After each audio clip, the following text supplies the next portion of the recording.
Helios Gate Station never truly slept. It only changed its rhythm, quiet hours turning into busy hours turning into panic drills, always under the cold shine of distant stars. Thousands of beings moved through its wide corridors every day, each carrying purpose on their backs like invisible cargo. Some were rich, some were desperate, most were simply trying to survive in a galaxy that did not care. Elias moved through the station like a shadow. He wore a simple Coalition security jacket with no medals and no bright markings. People glanced at him and then forgot him. That was fine. Elias preferred to be unnoticed.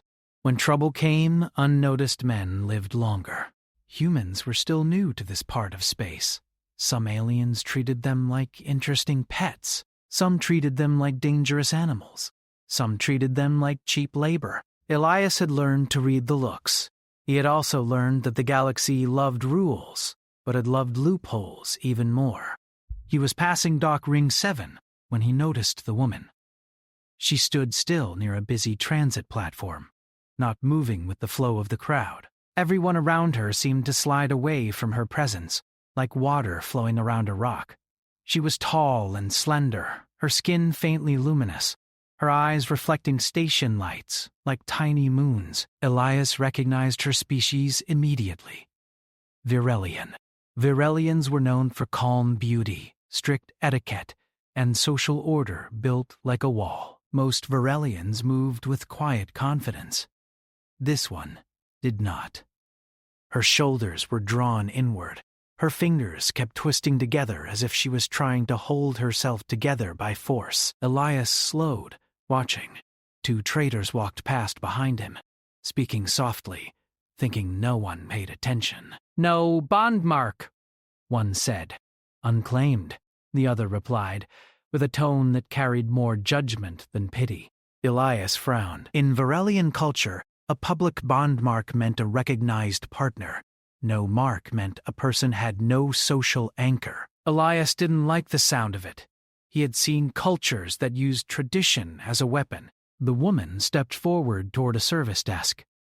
The clerk, an alien with smooth gray skin, looked at her documents. At first, the clerk's face was neutral. Then the clerk's eyes flicked over her neck and wrist, searching for a mark. The clerk's expression tightened, almost invisible but still clear. The clerk spoke for a moment. The woman tried to answer. Her voice was too soft for Elias to hear over station noise, but her posture said everything. She was pleading politely.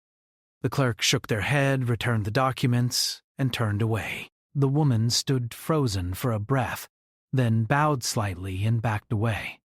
Her face remained controlled, but her eyes were bright with the kind of pain that refused to spill in public. Elias felt a familiar pressure in his chest.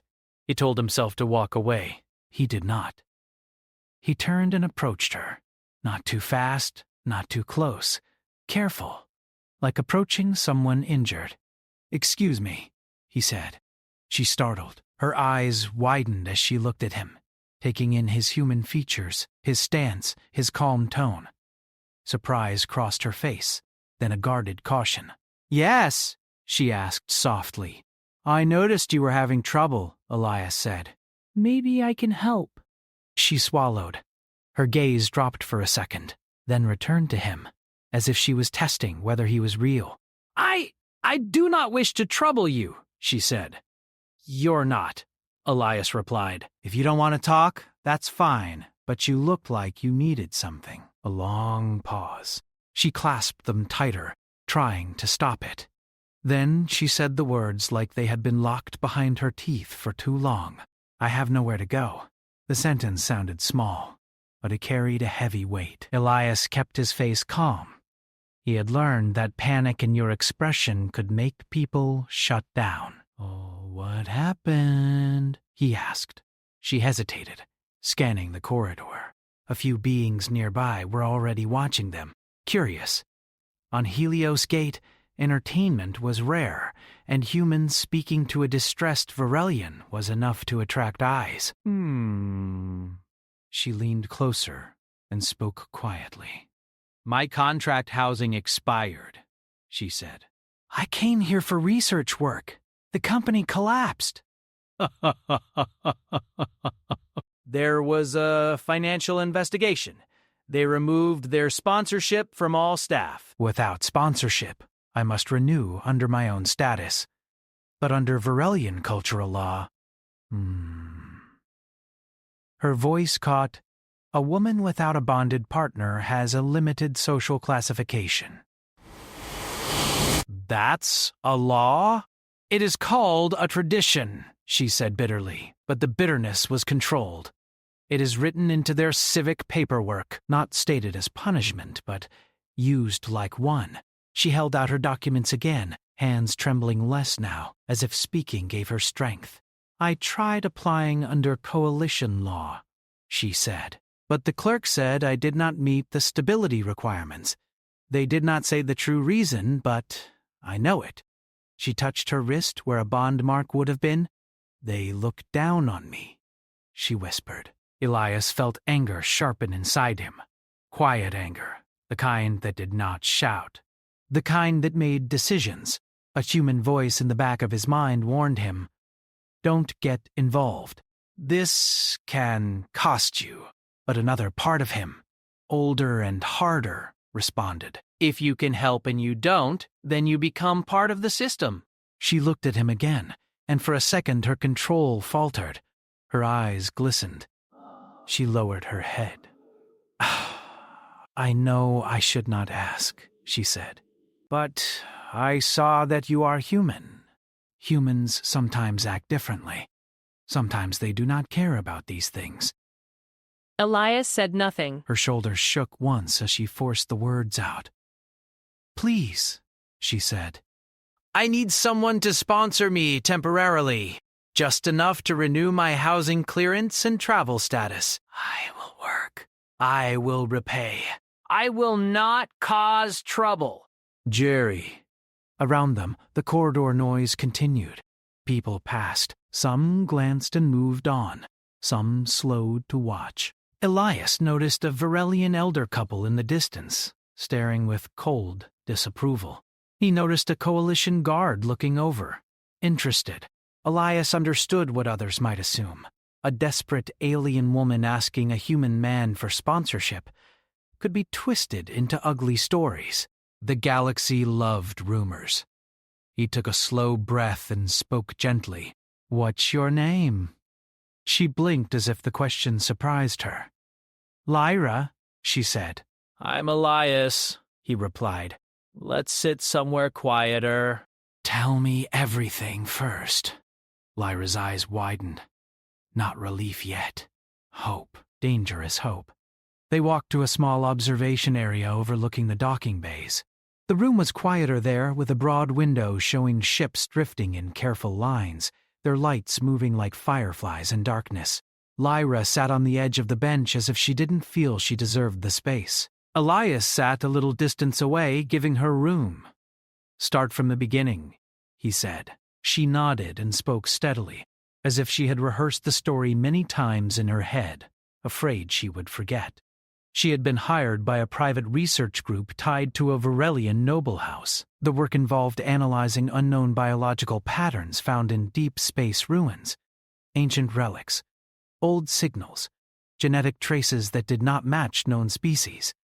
It was the kind of work that could bring fame or ruin depending on what was discovered. She was not a noble. She was not bonded. Bathed days. She had been chosen because she was talented, and because her lack of connections made her easy to control. They promised sponsorship, she said. They promised stability. They said the coalition would accept the paperwork. Elias listened. Then, weeks ago, the company collapsed. Their assets were frozen. Investigators arrived. The employees were abandoned. Lyra's sponsorship vanished overnight. Her access cards stopped working. Her housing contract was marked as expired. Her bank access was delayed due to the investigation. And because she was without a bond mark, no Varelian social office would accept her quickly. Some of my co-workers had partners, she said quietly.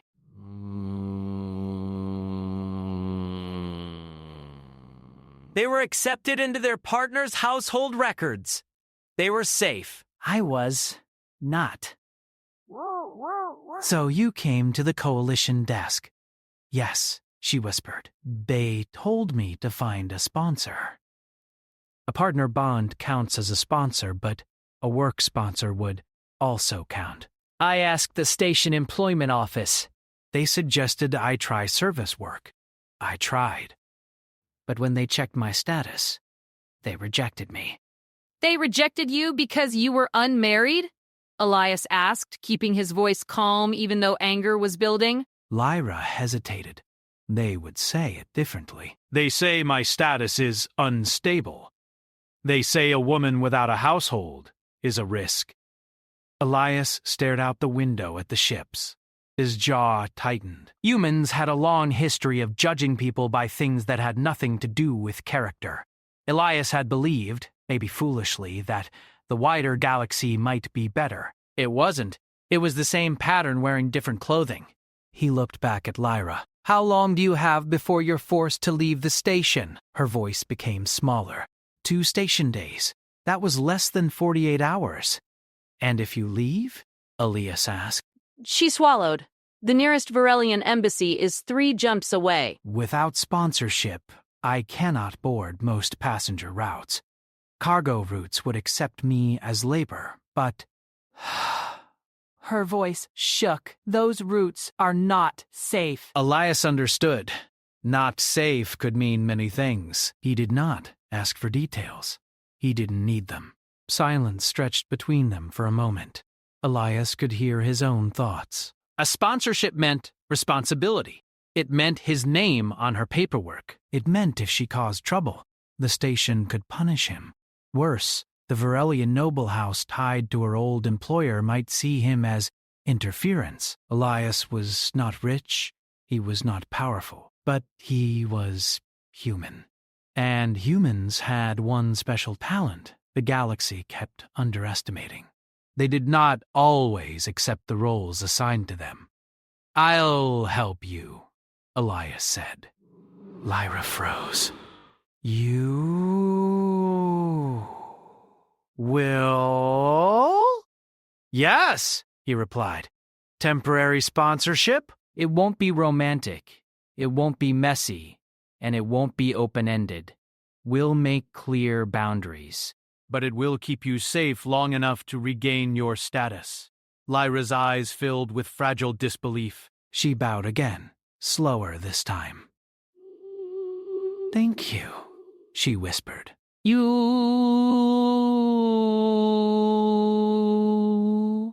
do not understand what this means. Elias almost smiled. I understand. Enough. Come on. We'll do it properly. Lyra rose quickly, following him like someone afraid the ground might collapse if she moved too slowly. They returned toward the administrative sector. The corridors here were brighter and colder, the walls polished like a place that wanted to show cleanliness, even if it hid cruelty. At the coalition office, a guard stopped them briefly. Elias showed his security credentials. The guard nodded and let them pass. Lyra held her documents against her chest, like armor. The same clerk was there, scanning requests with tired eyes. When the clerk saw Lyra again, their expression tightened, until they noticed Elias beside her. The clerk looked at Elias's badge. Reason for return? The clerk asked in flat coalition standard.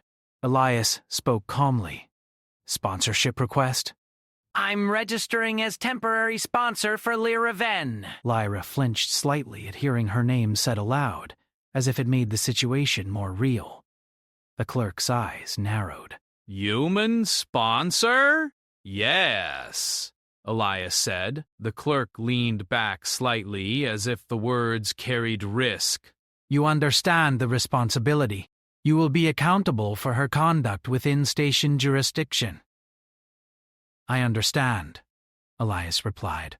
The clerk paused, then turned the screen slightly. You must sign here and here. Standard checks will run. If approved, she will receive clearance for temporary housing and work permission in designated areas. Elias didn't hesitate. He placed his thumb on the scanner, then signed the digital form. Lyra watched him like she couldn't believe someone would do this without demanding something in return.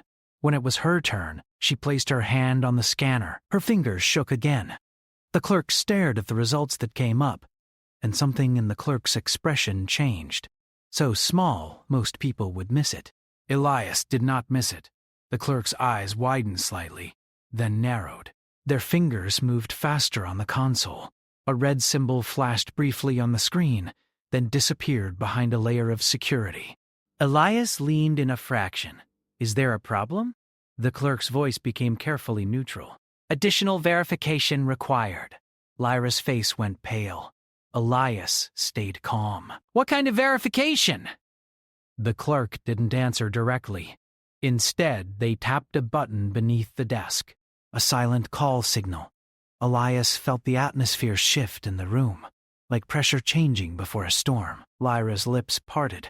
What did you do? She whispered, terrified. I signed, Elias said quietly. That's all. The clerk cleared their throat. Elias's eyes flicked to the hallway.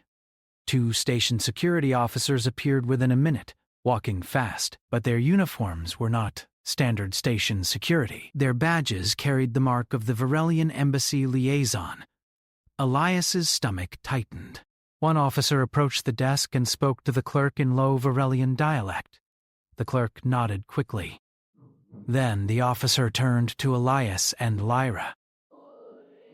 Lyra Venn, the officer said. You are requested to accompany us for questioning under embassy authority. Lyra stepped back, trembling. I have done nothing wrong. The officer didn't look at her with kindness. That will be determined. Elias stepped forward slightly, placing himself between them without making it aggressive. She is under my temporary sponsorship request, Elias said. Coalition jurisdiction applies here. The officer's eyes moved to Elias, measuring him like an object. Human, the officer said, the word carrying a sharp edge. You have involved yourself in a matter you do not understand. Elias's voice stayed steady. Then explain it. Because it looks like you're trying to intimidate a civilian. A few beings nearby slowed to listen. Elias could feel eyes turning toward them. He didn't mind. Sometimes attention was protection. The officer's jaw tightened.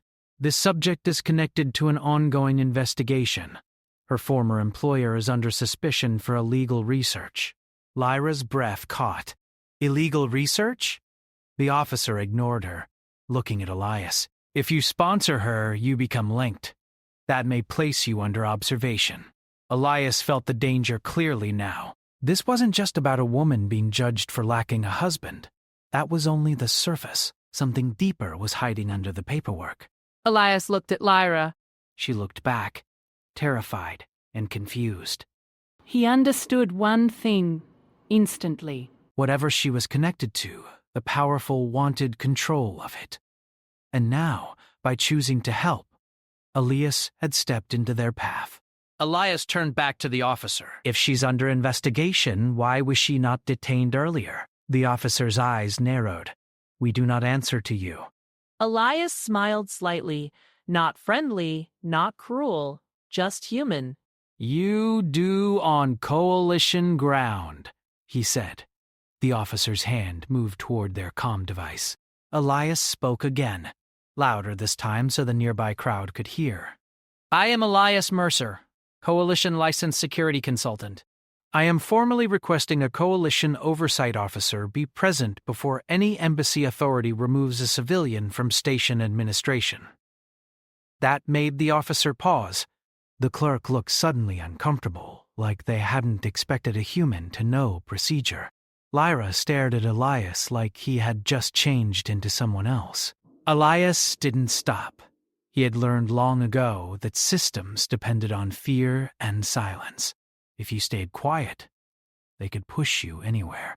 If you spoke the right words, even powerful people had to slow down. The officer stepped back half a step, frustrated. Then, very quietly, the officer said, "You will regret this." Elias leaned in slightly, voice calm. "Maybe. But she's not alone anymore." Lyra's eyes shimmered. She didn't cry. She simply looked like she was holding on to the first solid ground she had felt in weeks. A coalition supervisor arrived moments later, a tall woman with sharp eyes and a tired face. She listened quickly, then looked at the embassy officer.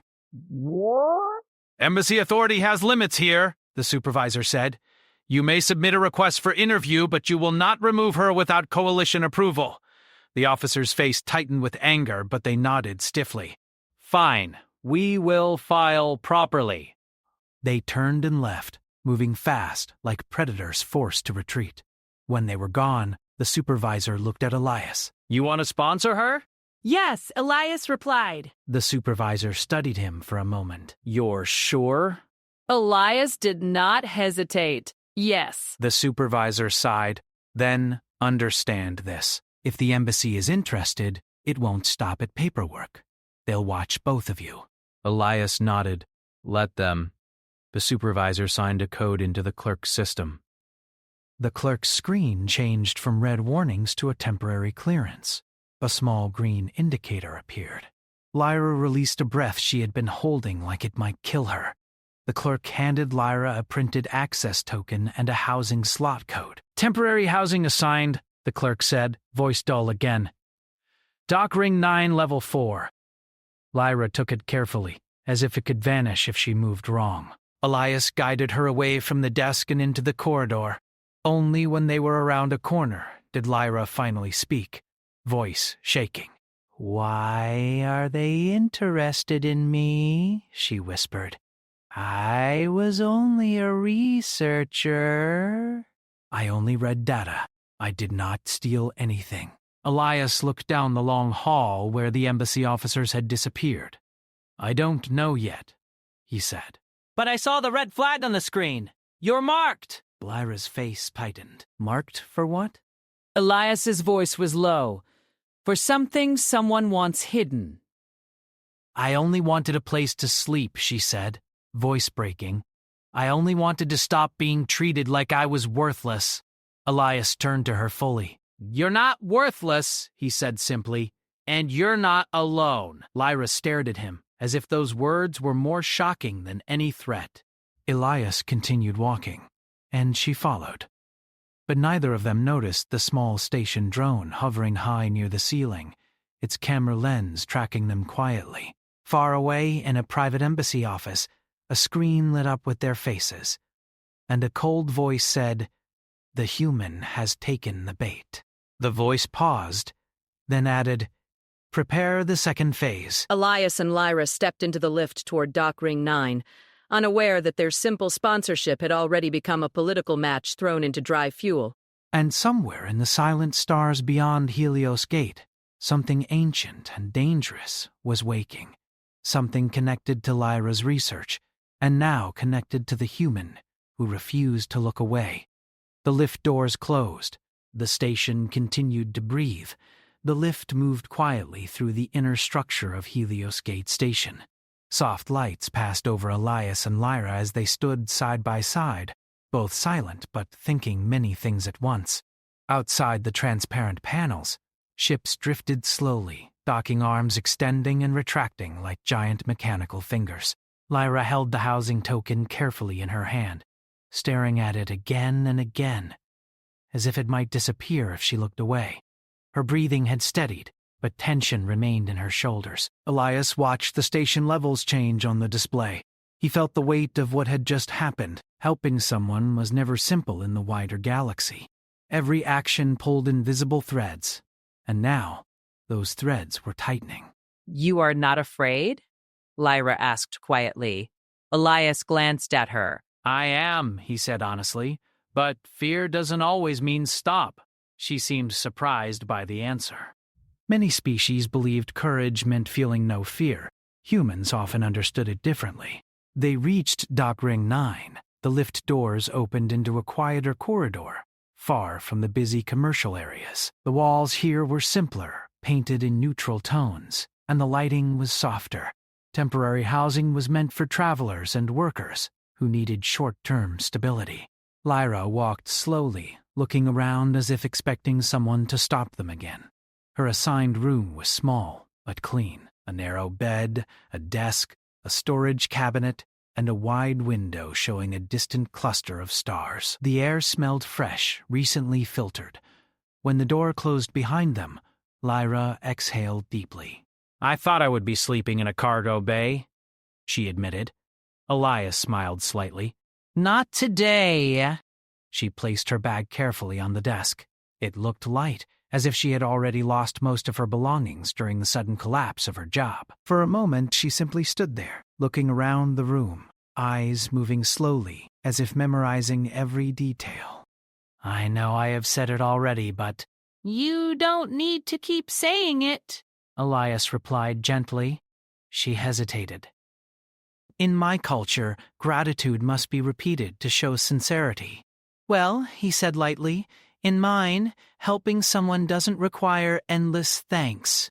That made her smile faintly for the first time. Silence settled between them, but it was less heavy now.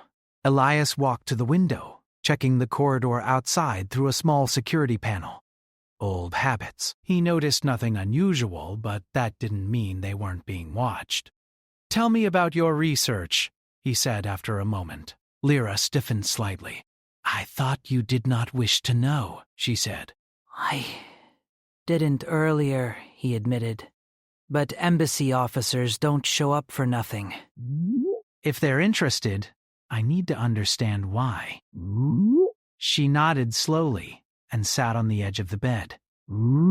It began as a simple analysis project, she said. Deep space explorers found ruins on a dead world.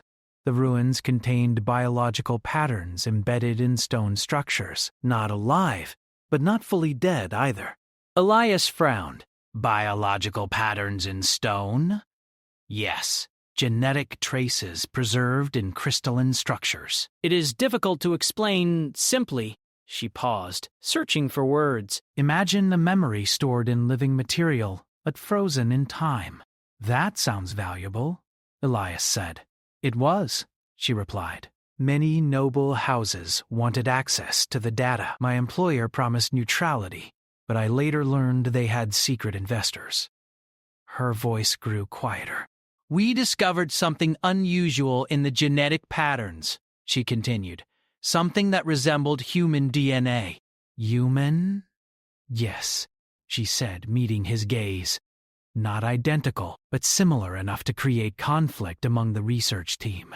Some believed humans might share ancient origins with the unknown species who created the ruins. Humans were still new to the galactic community. The idea that ancient alien ruins contained human-like DNA could create political chaos. What happened next? He asked. The company shut down communication channels, she said. They restricted access to certain files, then suddenly they collapsed. Officially, it was financial failure, but many of us believed it was forced. And you? What role did you play? I was one of the analysts assigned to decode the biological sequences, she admitted. That explained the red flag. Elias exhaled slowly. You may be carrying knowledge someone once controlled, he said. Lyra lowered her gaze. I did not steal data. I followed orders. I believe you, Elias said. She looked up, surprised again by his immediate trust. Humans don't always need proof before giving someone a chance, he added quietly. A soft chime interrupted them. The room panel blinked. Lyra froze. Elias stepped toward the door and checked the external camera. A delivery drone hovered outside, holding a small package. Probably basic supplies, Elias said. He opened the door carefully. The drone extended a container labeled with her name. Inside were standard living essentials issued to temporary residents. Lyra accepted them slowly, like someone unused to receiving kindness without conditions. After setting the items down, she turned toward him again. You should go. She said softly, "You have done enough." Not yet. If the embassy is watching, they may try something subtle. As if on cue, his wrist communicator vibrated. He glanced at the screen. An unknown encrypted message blinked. "Already?" he muttered. Lyra watched nervously as he opened it. The message contained only one sentence. "You are interfering in matters beyond your understanding. Withdraw sponsorship now." No signature. Elias snorted quietly. "They're not even trying to hide it," he said. Lyra's face went pale. "They will target you because of me." "They were already watching," he replied calmly. "Helping you just made it obvious." Jessima wrapped her arms around herself. "I do not want you harmed." "I've survived worse," he said lightly, though his eyes remained serious. He closed the message and activated a security filter on his communicator. "We need to assume we're being monitored," he added. "So from now on, speak carefully." Lyra nodded. They sat at the small table together, discussing practical things: food access, work options, safe routes through the station. Simple topics, but they helped ease the tension. As time passed, Lyra's posture relaxed slightly. She began asking questions about humans. "Why did you help me?" she asked eventually. Most beings walked past. Elias thought for a moment. "Humans have a strange instinct," he said. "When we see someone treated unfairly, it bothers us deeply. Not all humans act on it, but many do." She studied him with curiosity. "In Varelian society, harmony is more important than individuals," she said. "If someone falls outside harmony, others avoid them to preserve order." "It is," she admitted quietly. Another silence followed, but this one felt warmer. Later, Elias stood to leave. "I'll check in tomorrow," he said. "If anything feels wrong, contact me immediately." Lyra walked him to the door. "Elias," she said softly before he stepped out. "Yes?" "You did not treat me like something broken," she said. "I will remember that." He nodded and stepped into the corridor. As the door closed behind him, his expression hardened. He could feel the tension in the air. Someone was watching. Halfway down the corridor, he noticed a figure leaning casually against the wall. A tall Varelian man, dressed in elegant clothing. The man smiled slightly. "You are the human," he said smoothly. Elias stopped a few steps away. "Depends who's asking." "I represent interests concerned with Lyra Venn," the man said. "You may call me Sereth." Elias crossed his arms. "And what do those interests want?" Sereth's smile did not reach his eyes. "You have placed yourself in a delicate situation. She is not merely a researcher." "She carries sensitive information. I already guessed," Elias replied. Sereth stepped closer. "Then you also understand that continuing to assist her may create problems for you. Humans are, fragile compared to established powers." Elias smiled faintly. "Funny. People keep saying that." Sereth's expression sharpened. "I offer you a simple choice," he said quietly.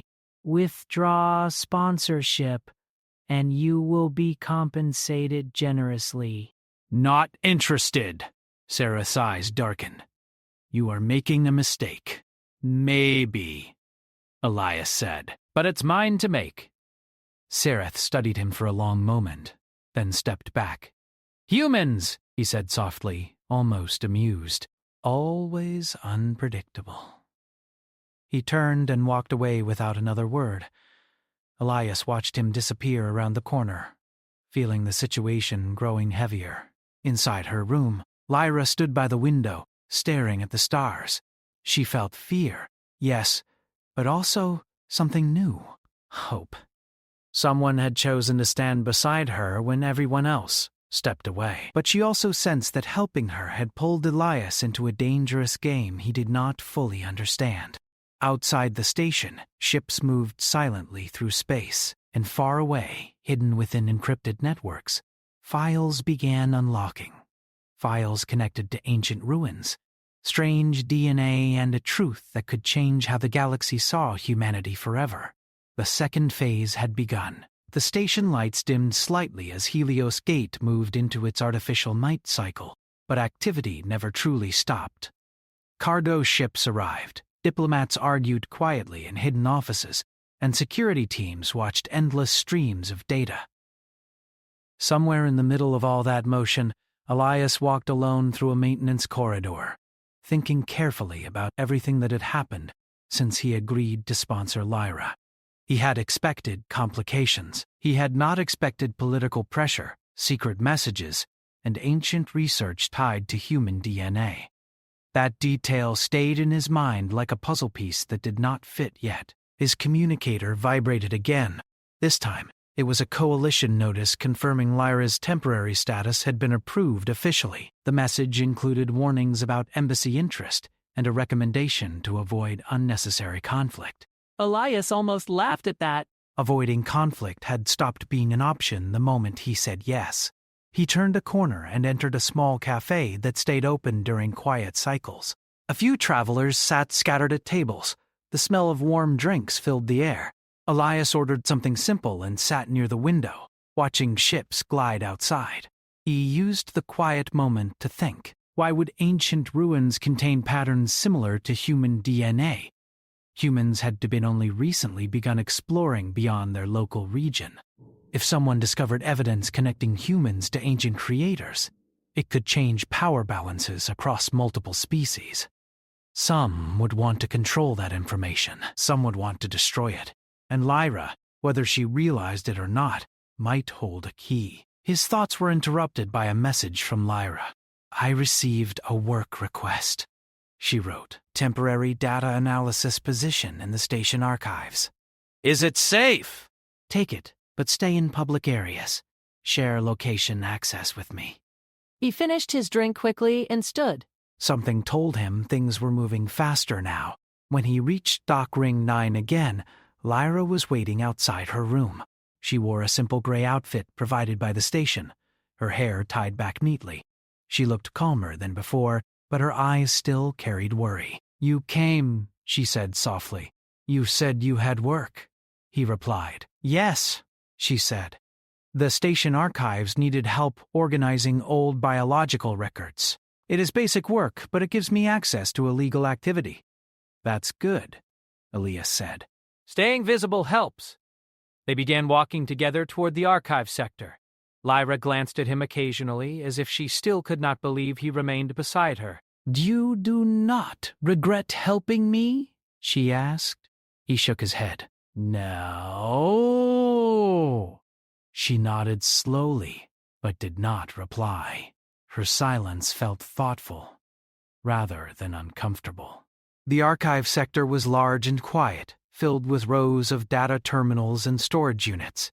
Soft blue lights illuminated the space, and only a few workers moved quietly between stations. Lyra checked in with a supervisor and received a temporary access badge. Elias waited nearby, scanning the room. Nothing unusual at first glance. But Elias had learned to trust instinct more than appearances. He noticed a tall figure standing near a far terminal, pretending to work but watching them from the reflection in the glass. Embassy Observer. Elias pretended not to notice. Lyra began working at a console, sorting data files and verifying biological tags. Her movements became smoother as she focused on familiar tasks. For the first time since he met her, she looked confident. She belongs here, Elias thought. After an hour, Lyra spoke quietly without looking at him. "I feel normal again," she said. "Working makes my thoughts quiet." "That's good," Elias replied. She hesitated. Earlier, when the embassy officer came, I felt like I was losing everything again. But now, I feel stronger. Elias nodded. woo! That's what stability does, he said. She turned slightly toward him. You gave me that, he shrugged gently. You earned it. The archive grew quieter as some workers left. The embassy observer eventually disappeared, but Elias knew that didn't mean they had stopped watching. Suddenly, Lyra froze. Her fingers hovered above the screen. What is it? Elias asked softly. She swallowed. This file. It should not be here. What file? She tilted the screen toward him slightly. The display showed biological sequence data labeled under restricted classification. The header contained a symbol matching the one Elias had seen flash red during the sponsorship process. This is from the ruins, she whispered, but these files were locked under investigation. Can you open it? Elias asked. She hesitated. I should not. He understood, but he also saw fear in her eyes. They may have placed it here intentionally, she said. Like bait. Elias leaned closer, lowering his voice. Then don't open it yet. Lyra nodded and closed the file window quickly, but before she could move away, the lights flickered. A low alert tone sounded through the archive. All terminals froze. Lyra looked around nervously. Other workers stared at their screens in confusion. A voice spoke over the system. Archive lockdown initiated. Please remain at your stations. Elias stood immediately. This isn't normal, he said. Lyra's hands shook again. Footsteps approached quickly. 2 security officers entered the archive, but their uniforms were different from standard station security. Varelian Embassy Authority. Elias stepped slightly in front of Lyra, without making it obvious. One officer spoke loudly. Lyra Venn, you are required for questioning regarding unauthorized access to restricted data. I did not access anything, she said quickly. That will be determined, the officer replied. Elias raised a hand calmly. Coalition jurisdiction applies here. You cannot remove her without approval. The officer's gaze turned cold. We have obtained authorization. Elias frowned. That meant someone had moved fast. Lyra looked at him, fear rising again. Elias thought quickly. He needed time. Show the authorization, he said. The officer hesitated just long enough to confirm Elias had slowed them. While the officer accessed their device, Elias leaned toward Lyra and whispered, "Stay calm." Red Neton. The authorization appeared on the officer's display. Elias scanned it quickly. Something felt wrong. The digital signature looked authentic, but the timestamp was too recent, too fast for normal procedure. Forgery or rushed pressure. Before he could respond, a new voice cut through the tension. "Stop." A coalition supervisor entered the archive with 2 guards behind her. I received a report of embassy action without full coordination, she said sharply. The embassy officer stiffened.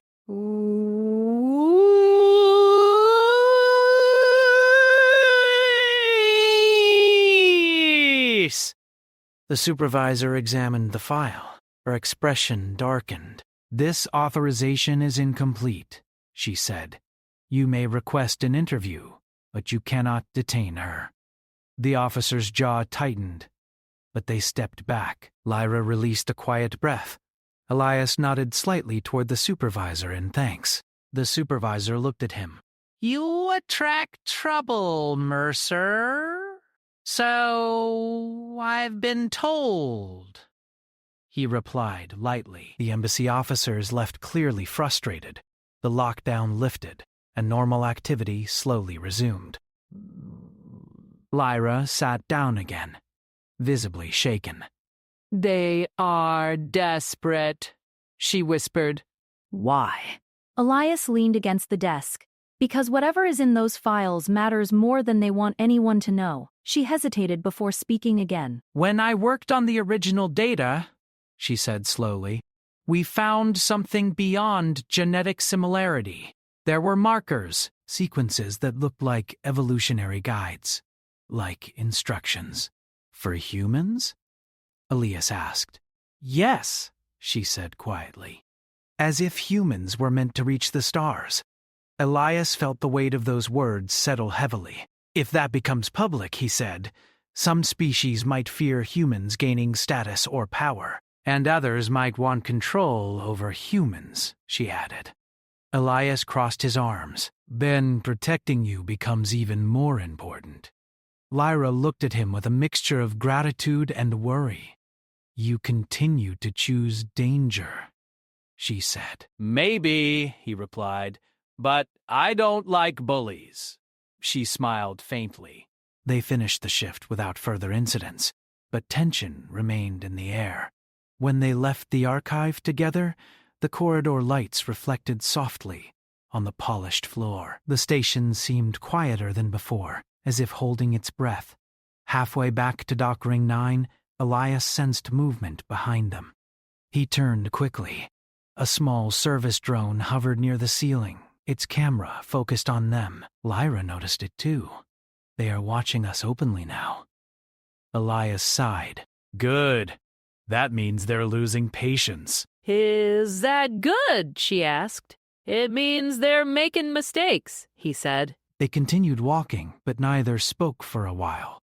Finally, Lyra said softly, Before I met you, I believed I had lost everything.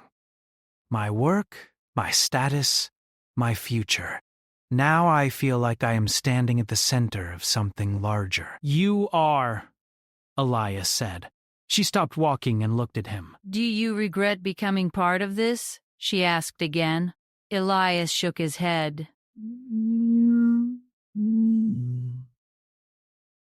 No, he said simply. Because you're worth protecting. Lyra's eyes shimmered with emotion, but she did not cry. Instead, she walked beside him again, stronger now. Neither of them knew that far away, deep within a hidden data vault, an encrypted message had just been unlocked by unknown forces. The message contained coordinates and a single line. The human has activated the sequence. Begin retrieval. The game around them was growing larger, and the quiet researcher once ignored by society had become a key piece on a board controlled by unseen players. And Elias, the human who refused to walk away, had unknowingly stepped into the center of it. Heliosgate Station moved through its endless cycles without caring about the tension growing inside its walls. Ships arrived and departed. Lights blinked in slow rhythm, and thousands of beings lived their small lives without knowing that something much larger was unfolding quietly. Elias stood near the wide window of Lyra's temporary room, watching distant stars. He had barely slept. Too many things had changed in a short time. The embassy pressure, the hidden files, the strange genetic connection between humans and ancient ruins, all of it felt like pieces of a puzzle that refused to settle. Behind him, Lyra prepared simple food from the station supply kit. She moved more confidently now, though worry still lived behind her calm expression. You should rest, she said gently. Humans require sleep more often than Varelians. Elias smiled faintly without turning. I'll sleep when things slow down. Things may not slow down soon. He turned toward her and accepted the drink. You're learning fast. She gave a small smile. You are not difficult to understand. Before he could respond, his communicator flashed with a priority alert. Coalition security notice. He opened it quickly. Unauthorized data breach. Detected in station archives. Restricted biological files accessed remotely. Investigation ongoing. Elias felt tension tighten in his chest. That's your research, he said. Lyra's face paled slightly. Someone accessed it? Looks like it? She stepped closer to him, worry clear in her eyes. If the data is spreading, it could create panic. Many species fear unknown genetic connections. Elias nodded slowly. And if someone wants to control the narrative, he added, they might blame you. Her hands tightened around the edge of the table. A sharp knock sounded at the door. Both of them froze. Elias moved quietly to the control panel and checked the camera. A coalition supervisor stood outside, the same one who had intervened earlier. He opened the door.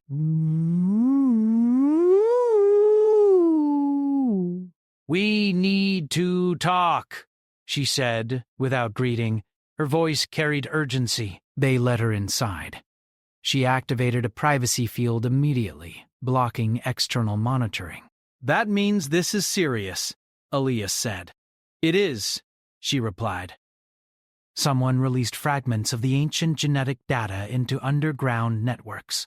Not enough for public awareness yet, but enough to attract powerful attention. Who?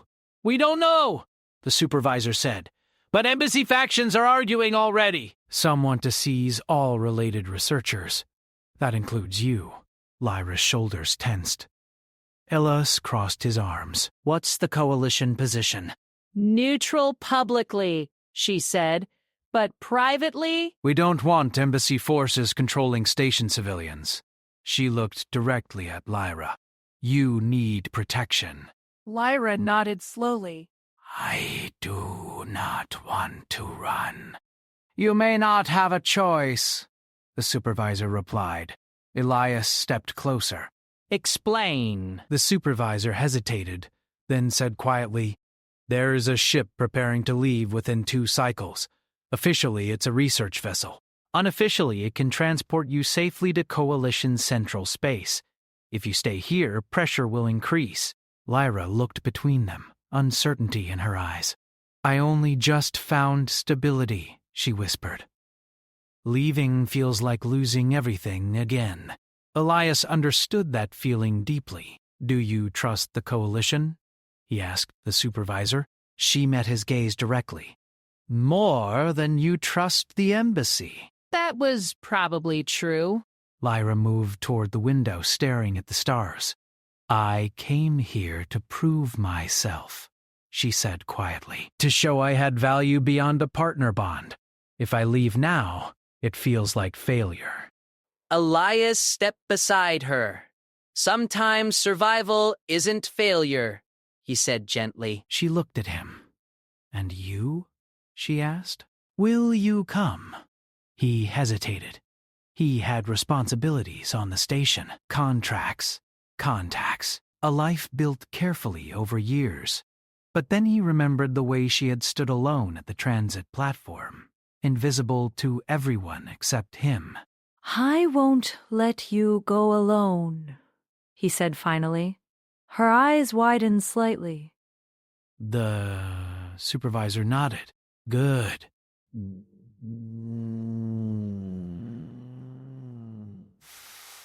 Then you both need to move soon. She deactivated the privacy field and left quickly, leaving the room quiet again. Lyra sat down slowly. I never imagined my life changing like this, she said. Elias sat across from her. Neither did I. She laughed softly, a fragile but genuine sound. Humans are strange, she said. You choose chaos willingly. We call it loyalty, he replied. Time passed quickly after that. They gathered essentials, checked travel documents, and avoided unnecessary attention. The station felt heavier now, like a place waiting for a storm. As they moved through the corridors toward the departure dock, Elias noticed more security presence. Embassy representatives stood at several intersections, watching carefully. I feel like prey, she whispered. You're not, he said calmly. You're someone they're afraid of. She frowned. Why would they fear me? Because you carry truth, he said. They reached the docking area. The research vessel waited silently, its hull reflecting station lights. Coalition guards stood nearby, verifying passengers. Relief almost came until a familiar voice spoke behind them. I had hoped you would reconsider. Elias turned slowly. Sareth stood a few steps away, calm and confident. Lyra stiffened beside him. This is not your concern anymore, Elias said firmly. Seraph tilted his head slightly. On the contrary, the knowledge she carries could reshape power across the galaxy. Humans might gain influence beyond their current standing. Many would find that unacceptable. I did not seek power. I know, Seraph said gently. But others will use you, whether you wish it or not. What do you want? He asked. Seraph sighed softly. A peaceful solution. Leave the research behind. Give us access to your memory logs, and you may go free without further interference. Lyra shook her head immediately. No. Seraph's eyes hardened slightly. Then events may become complicated. Before tension could rise further, Coalition guards approached. Embassy representative, you need to step back, one said firmly. Seraph smiled faintly. Another time, perhaps. He turned and walked away without resistance. Lyra released a slow breath she had been holding. They continued toward the ship. Every step felt heavier with emotion. At the boarding ramp, Lyra paused and turned toward Elias. Why do you continue to stand beside me? She asked quietly. You could have left many times. Elias thought for a moment before answering. Because when I first saw you, he said, you looked like someone the world decided to ignore. And I've learned something. Sometimes the people others ignore are the ones who change everything. Her eyes shimmered softly. They boarded together. Inside the ship, lights glowed warm and steady. The hum of engines vibrated through the floor. As the vessel prepared to depart, Lyra sat beside the window, watching Helios Gate grow smaller. I feel afraid, she admitted. That's normal, Elias said. She looked at him. But I also feel strong. He smiled. That's you. The ship detached slowly, moving away from the station. Behind them, Helios Gate faded into the distance. Ahead of them, unknown space waited. Lyra leaned back in her seat, her posture calm but determined. For the first time, she said softly, I am not defined by what others expect of me. Welcome to being human. She laughed quietly. Outside, stars stretched endlessly. Somewhere beyond them waited answers about ancient ruins, hidden connections, and a future neither of them could predict. But for now, they had chosen trust, courage, and a path forward, together. And that was enough to begin a new chapter, one where a woman once looked down upon found her strength, and a human who refused to walk away became the reason she never had to beg for dignity again.